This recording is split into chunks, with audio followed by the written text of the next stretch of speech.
Alors bonjour à tous. Donc, je me présente, je m'appelle Florian Kova, je suis chercheur en philosophie et aussi des fois en psychologie à l'Université de Genève. Et aujourd'hui, je vais vous parler d'un sujet qui me fascine et qui, à mon avis, n'est pas très étudié dans aucune discipline, alors que c'est un sujet qui, à mon avis, intéresse de près toutes les questions au sujet de l'esprit critique.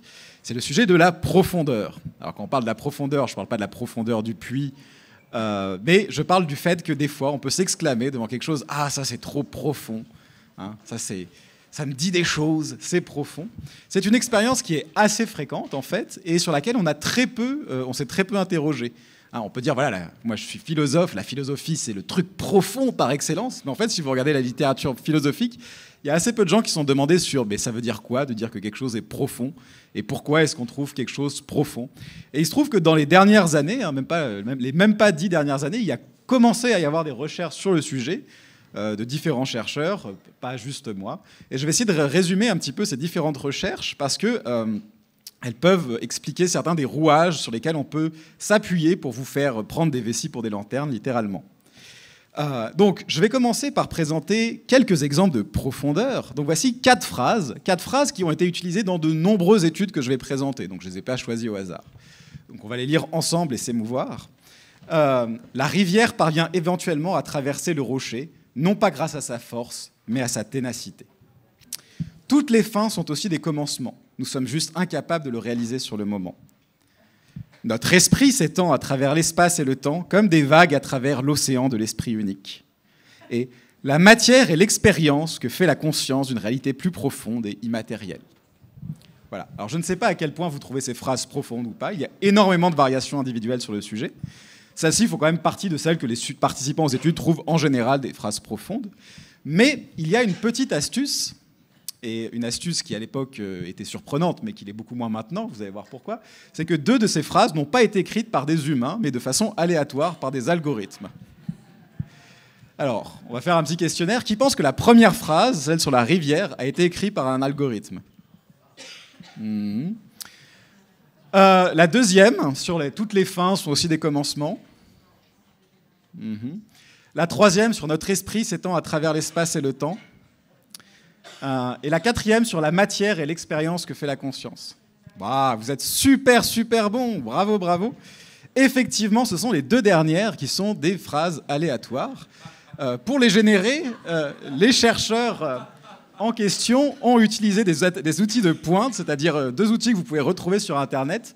D'un côté, le site qui s'appelle Wisdom of Chopra, qui est en fait un site qui se nourrit des tweets de Deepak Chopra sur Twitter et puis il recrache des nouveaux tweets qu'il génère automatiquement à partir de ce qu'il apprend du maître. Et le New Age Bullshit Generator de l'autre côté qui lui vous sort plusieurs phrases en même temps, une sorte de mini-essai. Vous pouvez aller tester. Et donc voilà, ces phrases ont été utilisées dans diverses recherches en psychologie. Et l'article Princeps, celui qui a tout lancé, c'est l'article suivant qui s'appelle « Sur la réception et la détection du bullshit pseudo-profond », qui est un article qui a été publié en 2015 et qui a même reçu un prix Ig Nobel, tellement il est excellent. Et dans cet article, les chercheurs définissent le bullshit de la façon suivante.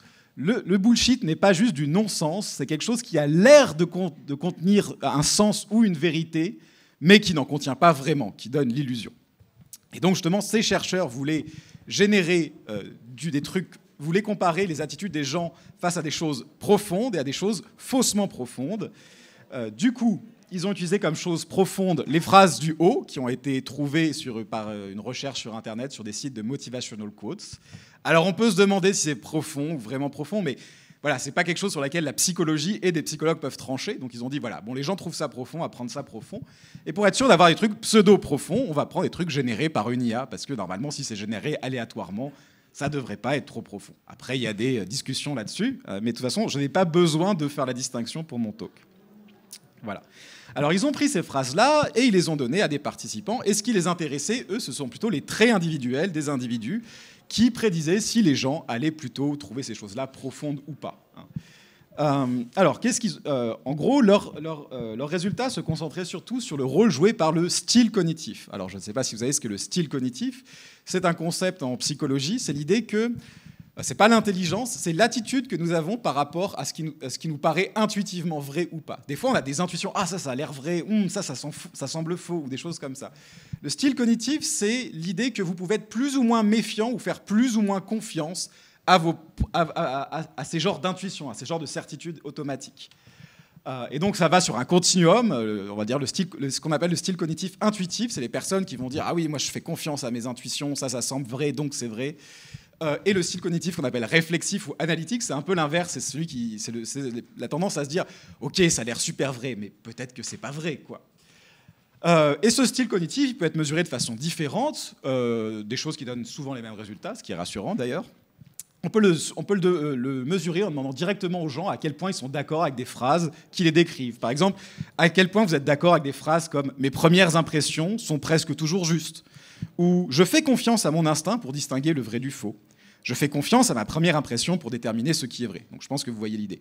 Plus vous êtes d'accord avec ces phrases-là, plus on va dire que vous avez un style intuitif. Moins vous êtes d'accord, plus vous avez un style analytique. Et sinon, on peut utiliser des tâches de raisonnement que vous connaissez sûrement, elles sont assez connues, mais je vais quand même les décrire, qu'on appelle le Cognitive Reflection Test. Ce sont des problèmes de mathématiques, des problèmes de raisonnement, mais qui ont cette particularité qu'il y a une réponse intuitive. Ce n'est pas juste que c'est difficile et que les gens se trompent, et qui se trompent de façon un peu aléatoire. Non, c'est qu'il y a vraiment une réponse qui a l'air très tentante, et on a très envie de la donner, mais elle est fausse. Alors en général, celle qui rend les gens un peu fous, c'est celle-ci. Prenez l'exemple, imaginez qu'une batte de baseball et une balle pris ensemble coûtent 1,10 €. Alors c'est vraiment pas cher, profitez-en. Et on vous dit, la batte coûte 1 € de plus que la balle. Combien coûte la balle en fait ? Donc normalement, vous avez envie de répondre 10 centimes, et ça n'est pas la bonne réponse, parce que si la balle coûtait 10 centimes et que la batte coûtait 1 € de plus, ça voudrait dire qu'elle coûterait 1,10 €, et donc ensemble, elle coûterait 1,20 €. Et donc, en fait, la bonne réponse, c'est 5 centimes, parce que si la balle coûte 5 centimes, alors la batte coûte 1,05 €, et ensemble, ils coûtent 1,10 €. Un autre exemple de phrase qu'on utilise, c'est par exemple, essayer de compléter la phrase suivante. Si 2 infirmières ont besoin de 2 minutes pour mesurer la pression du sang de 2 patients, combien de temps cela prend pour 200 infirmières pour mesurer la pression du sang de 200 patients ? Là, normalement, l'idée, c'est que vous avez envie de répondre 200, parce qu'il y avait 2, 2, 2 avant. Là, c'est 200, 200, 200. Mais en fait, non, c'est 2 minutes. Parce que si ça prend 2 minutes à 2 infirmières pour mesurer la pression du sang de 2 patients, ça veut dire que chaque... Comment ? Là, j'ai cru entendre une question. Ça veut dire que ça prend, en fait... Je crois que je me suis trompé, en fait, mais c'est pas grave, j'ai raison quand même. Du coup, j'ai perdu le temps. Bon, j'ai perdu le fil de ma discussion. Bon, en tout cas, c'est avec ce genre de problème, et l'idée, c'est qu'on regarde non seulement si les gens se trompent, mais s'ils se trompent en donnant la réponse fausse. Donc, du coup, il y a des débats entre chercheurs. Est-ce qu'il faut regarder si les gens donnent la réponse juste, ou s'ils donnent juste n'importe quelle autre réponse que la réponse fausse intuitive, mais souvent, ça donne à peu près les mêmes résultats. Donc, dans cette étude, justement, ce qu'ils ont fait, c'est qu'ils ont fait ça, et ils ont remarqué, en général, que les gens qui ont un style plus intuitif trouvent ce genre de phrases plus profondes.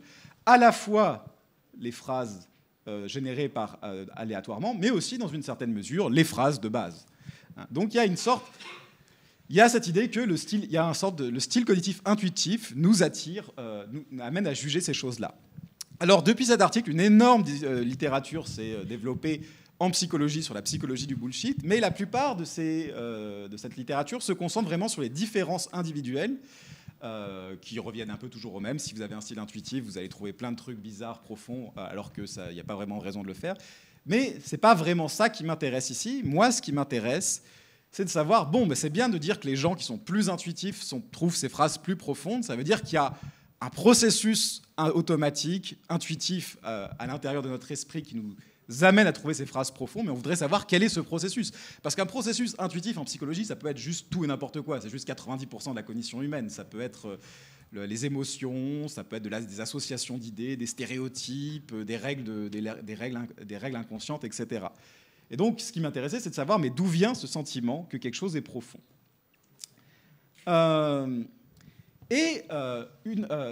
Une piste qui est assez intéressante quand on s'intéresse à ce genre de phrases que les gens trouvent profondes, c'est qu'il y a quelque chose qui revient, c'est que c'est souvent des choses positives ou motivantes. Par exemple, ici, je cite un papier qui n'est pas spécifiquement sur la profondeur, mais qui, dans une des expériences, utilisait la chose suivante. Elle reprenait certaines des phrases bizarres qui avaient été générées par l'étude de base. Par exemple, aujourd'hui, la science nous révèle que l'essence de la nature est la joie. Et elle avait fait, les gens qui avaient fait cette expérience se sont dit, ah mais on pourrait comparer ce qui se passe si on transforme ces phrases de façon à ce qu'elles soient négatives. Aujourd'hui, la science nous révèle que l'essence de la nature est la misère. Nous allons tous mourir. Et ce qu'ils ont trouvé, c'est que les gens trouvent la phrase positive quand même plus profonde que la phrase négative en général. Donc, il semble qu'il y ait quelque chose en lien avec la positive. Ce n'est pas le seul facteur, mais c'est celui-là que j'ai creusé. Et là, c'est les résultats d'une étude assez ancienne sur laquelle je vais partir. C'est une étude dans laquelle j'ai donné le même genre de phrase à des participants qui lisaient ces phrases, et je leur ai demandé à quel point ils se sentaient émus en lisant la phrase. Donc là, sur ce graphique qui est merveilleusement beau, ça n'arrive pas très souvent, chaque point représente une phrase. En bas, vous avez à quel point les gens l'ont trouvée profonde en moyenne, et en hauteur, vous avez à quel point ils ont été émus. Ah non, juste ça, c'est pas la bonne, je me suis trompé. Voilà, c'est celle-là. À quel point ils ont été émus. En bas, c'est à quel point ils ont été émus en lisant la phrase, et en hauteur, c'est à quel point ils ont trouvé ça profond. Et vous voyez qu'il y a quand même une sorte de corrélation qui se profile là, discrètement, au sens où plus les gens sont émus par la phrase, plus ils les trouvent profonds. Et ça, c'est un problème aussi, parce que dans la même étude, je trouve ceci, qui est l'autre corrélation, c'est que plus les gens trouvent la phrase profonde, plus ils la trouvent vraie. Parce que finalement, on pourrait se dire, on peut laisser les gens trouver des trucs profonds, ça fait toujours plaisir, on lit une petite phrase, ça fait chaud au cœur, on est tous très contents. Mais en fait, il y a vraiment un effet où plus vous trouvez la phrase profonde, plus vous allez tendance à dire que c'est vrai, alors que c'est juste des trucs générés aléatoirement par un ordi, etc. Et donc, c'est important de comprendre d'où vient ce sentiment, et il semblerait que les émotions positives jouent un rôle, et en particulier ce qu'on appelle l'émotion d'être ému. Alors vous avez demandé, mais pourquoi se focaliser sur être ému? Et ça, c'est juste normalement parce que c'est le truc sur lequel je travaille depuis 10 ans, donc tous les chercheurs, on est un peu obsédés avec une idée, donc là, on trouve un nouveau sujet, on fait « Ah, je pourrais essayer de voir s'il y a un lien avec mon ancien sujet ». Puis là, ça a marché pour une fois. Donc continuons là-dessus, mais du coup, ça pose la question, qu'est-ce que ça veut dire que être ému? Et là, c'est assez intéressant parce que c'est quelque chose sur lequel il n'y a que des recherches depuis le début des années 2010. Il n'y avait pas vraiment de recherche avant. En général, parce que déjà, pendant très longtemps, il y a eu très peu d'études sur les émotions positives. Il a fallu attendre vraiment le début du XXIe siècle. On avait énormément de données sur les émotions négatives, mais très peu sur les émotions positives. Donc en général, pendant très longtemps, il y a eu un manque d'études sur les émotions positives. Et aussi, dans le cas d'être ému, il y avait l'idée que être ému, tu vois, c'est émotion. C'est juste un terme général pour ressentir des émotions. Mais en fait, ça ne marche pas vraiment comme ça. Imaginez que vous ayez très peur. Voilà, on vous fait très peur, vous n'allez pas dire « Ah, je suis vraiment très ému », quoi. Ça paraît bizarre. De la même façon, si vous êtes très en colère parce que quelqu'un a embouti votre voiture, je ne sais pas, vous n'allez pas dire « Ah, je suis super ému !» Voilà, encore une fois, c'est très bizarre. De la même façon, si vous ressentez du dégoût, je ne sais pas, vous trouvez un pigeon mort par terre, oui, j'ai habité à Paris, et vous vous dites « Ah, mon Dieu, je suis ému !» quoi. Donc voilà, c'est trivial, mais en fait, c'est pas si trivial que ça. C'est une triviale une fois qu'on vous le dit. Mais du coup, ça a amené un certain nombre de chercheurs, pas juste nous, mais pas mal de chercheurs qui travaillent dessus en parallèle, tout en pensant être les premiers à travailler dessus. Ça aussi, c'est un truc classique dans la recherche. À se demander qu'est-ce que c'est que être ému, en fait. Donc il y a eu un certain nombre d'études, et il y a un certain consensus qui s'est profilé en moins de 10 ans, ce qui est quand même pas si mal. Les gens sont plutôt d'accord sur le fait que les gens décrivent par être ému un sentiment plutôt positif, ou parfois mixte, dans lequel on a envie de pleurer, on a une petite boule dans la gorge, les larmes qui viennent aux yeux, mais en même temps, c'est un sentiment positif, on a chaud au cœur, etc. Donc on a envie de pleurer, mais de joie, parce que quelque chose est beau, quelque chose est grand, quelque chose est puissant. Donc en gros, moi j'appelle ça, c'est l'émotion cucul-praline. C'est mon objet d'étude, mais c'est vraiment ça, quoi. Voilà, ah mon Dieu, c'est beau, j'ai envie de pleurer, quoi.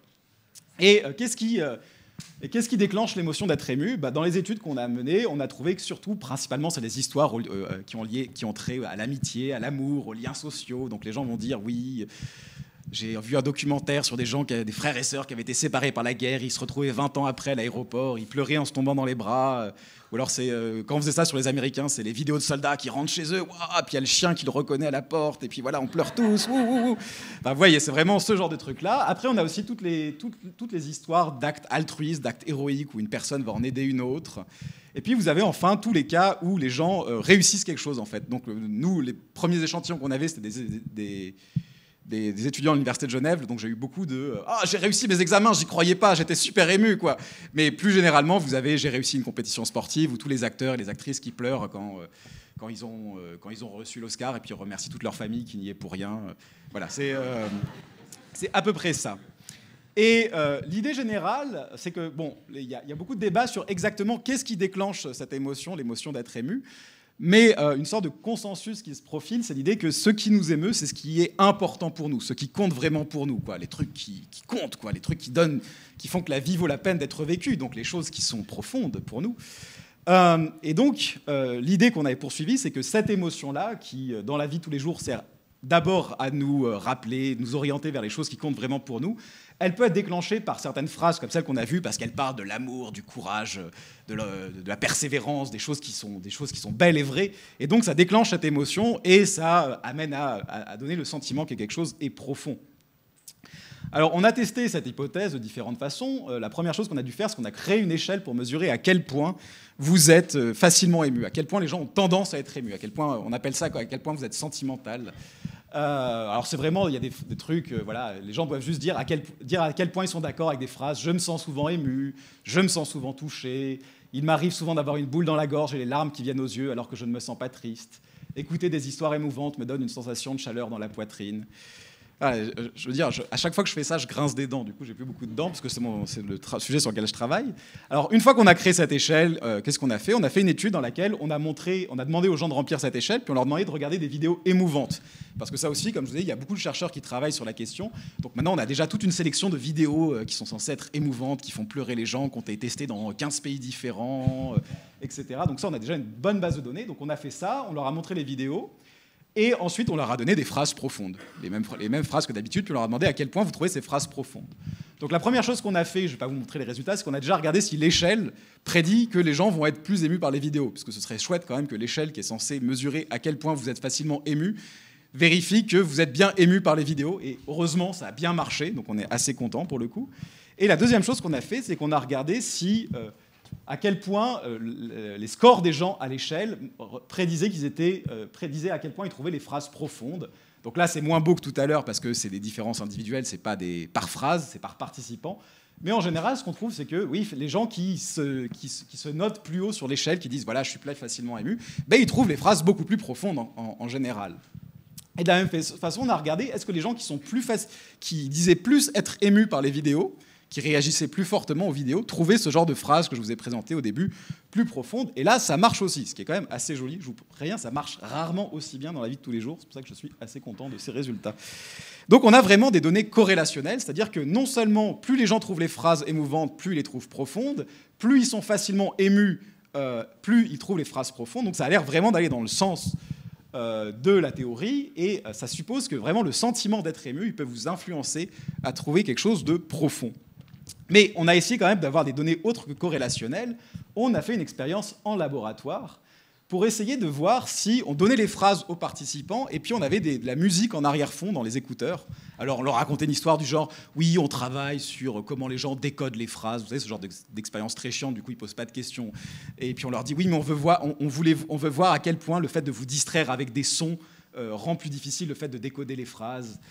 Donc les gens voyaient les phrases, après chaque phrase, ils devaient dire à quel point ils la trouvaient profonde, à quel point ils étaient d'accord, à quel point ils la trouvaient complexe. Donc on s'intéressait que à la question profonde, mais tout le reste était pour noyer le poisson massivement. Et selon les moments, ils entendaient différentes choses dans les écouteurs pendant qu'ils notaient les phrases. Ils avaient soit du bruit blanc. Alors, en fait, on n'a pas vraiment besoin du bruit blanc, mais en fait, c'est encore une fois pour augmenter le réalisme de l'expérience de psycho. Tu vois, si c'est une expérience de psycho et que tu souffres pas, qu'il n'y a pas au moins un truc désagréable, tout de suite, les gens ne sont pas convaincus. Mais là, il y avait vraiment des sons vraiment, ou des toc-toc-toc permanents. Donc, ça renforçait l'idée que vraiment, on essayait de les distraire vraiment pendant qu'ils lisaient les phrases. Il y avait une condition où il y avait de la musique vraiment joyeuse, super dansante, des trucs un peu sympas. Et puis on avait des musiques émouvantes, donc on avait sélectionné à travers des études avant des musiques que les gens notaient comme émouvants. On avait des trucs très inconnus, puis des trucs plus standards, du genre Amélie Poulain, le canon de Pachelbel, tout ce que vous voulez. Et ce qu'on regardait, c'est à quel point les gens trouvaient les phrases profondes, et ils les trouvent effectivement significativement et un petit peu plus profondes quand ils sont en train d'écouter de la musique émouvante. Et ça marche même sur des phrases qui étaient à la base pas profondes en fait. Notre idée, c'est que ça allait augmenter le sentiment de profondeur pour les phrases profondes, mais que pour des phrases du genre l'obou à 100 degrés, ça ferait pas trop d'effet. Et il y avait quand même un effet. Mais après, il faut voir que les gens sont un peu bizarres, parce que on avait tout un ensemble de phrases qu'on avait créées qui étaient censées être triviales et pas émouvantes. Et genre, on avait des trucs, mais des fois, on avait des trucs. Du coup, on avait pris des faits scientifiques vraiment triviaux, du genre les feuilles tombent à l'automne. Et déjà, sur celle-là, les gens étaient ouais, c'est émouvant, quoi. Les feuilles, elles tombent à l'automne. Ça, c'est le symbole de la mort, du temps qui passe. Bref. Donc, en tout cas, ce que ça suggère, c'est qu'au moins un des mécanismes à l'œuvre dans le fait de trouver quelque chose de profond, ce sont des mécanismes émotionnels. C'est-à-dire que parce qu'ils parlent de choses positives, de choses qui comptent pour nous, hein, de grands thèmes comme la vie, la mort, le courage, l'amour, tout ce que vous voulez, ces choses-là déclenchent des émotions et que ces réactions émotionnelles vont ensuite nourrir le sentiment que ce que vous lisez est profond.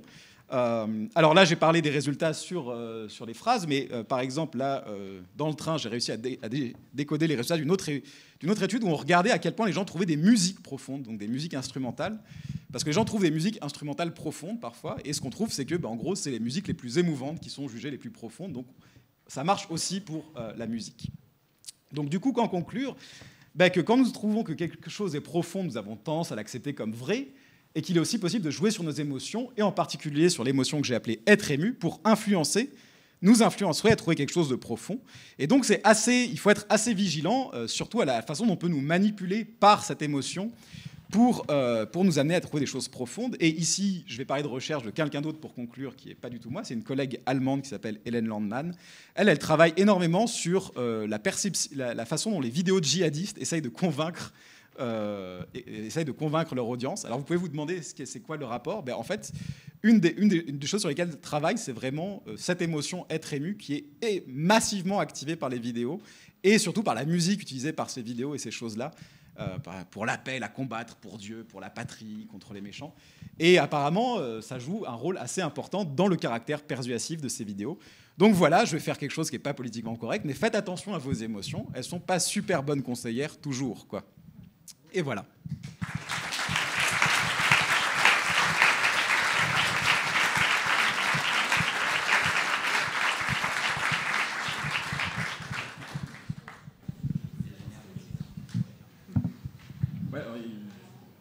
Oui, crie ta question.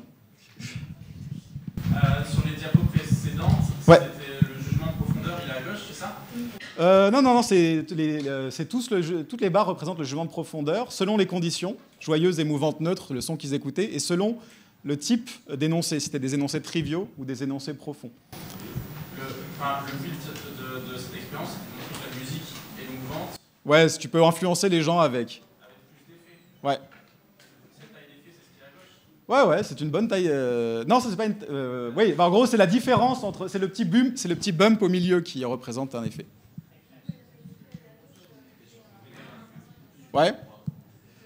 Alors, en fait, le truc, c'est que j'aurais pas dû faire ça et j'aurais dû mettre l'axe à 3 et ça aurait été très impressionnant. Mais. Ouais, c'est ridicule, mais tu t'attends à ça parce que l'idée, c'est qu'en fait, tu es en train de faire un truc très bizarre. Tu es en train d'essayer. Les gens, on leur demande d'évaluer des phrases. Et tu leur demandes d'évaluer, tu regardes s'il y a un truc qu'ils écoutent à côté, évalue, tu t'attends pas à un truc très grand. Là où tu prédis un truc très grand, c'est si le fait d'être ému par une chose t'amène à juger cette chose profonde. Par exemple, dans le cas de la musique, on a des corrélations entre être ému et juger la musique profonde qui sont à 0,70, tu vois, pour donner une idée. Mais là, c'est vraiment un cas très limite. On essaye vraiment d'influencer les jugements qu'ont les gens sur des phrases avec un truc d'arrière-plan. Donc c'est évident que tu n'auras pas un truc énorme, parce que c'est vraiment un truc périphérique. Tu vois. Un autre exemple, c'est que des gens, il y a des gens qui en commerce, les gens perdent pas trop de temps, mais il y a des gens qui travaillent en marketing et en commerce qui ont essayé de voir si tu prends une même pub puis tu mets une musique profonde, une musique émouvante ou pas sur la même pub, puis les gens la jugent beaucoup plus convaincante quand elle est émouvante. Mais dans ce cas-là, tu modifies la pub elle-même sur le jugement de la pub, donc tu as des effets beaucoup plus grands. Là, c'est vraiment des cas de ce qu'on appelle des effets incidentels, où tu utilises le fait qu'un objet est émouvant pour regarder si ça affecte l'évaluation d'un autre objet. Donc tu n'auras jamais des grosses tailles d'effets, sinon l'humain serait hyper manipulable, ce serait dingue, quoi. Je ne sais pas qui était deuxième, je suis désolé. Bon, voilà, je vais vous entendre, vous, parce que je suis un peu sourd. Je suis désolé, tout au fond, je ne vous entendrai pas.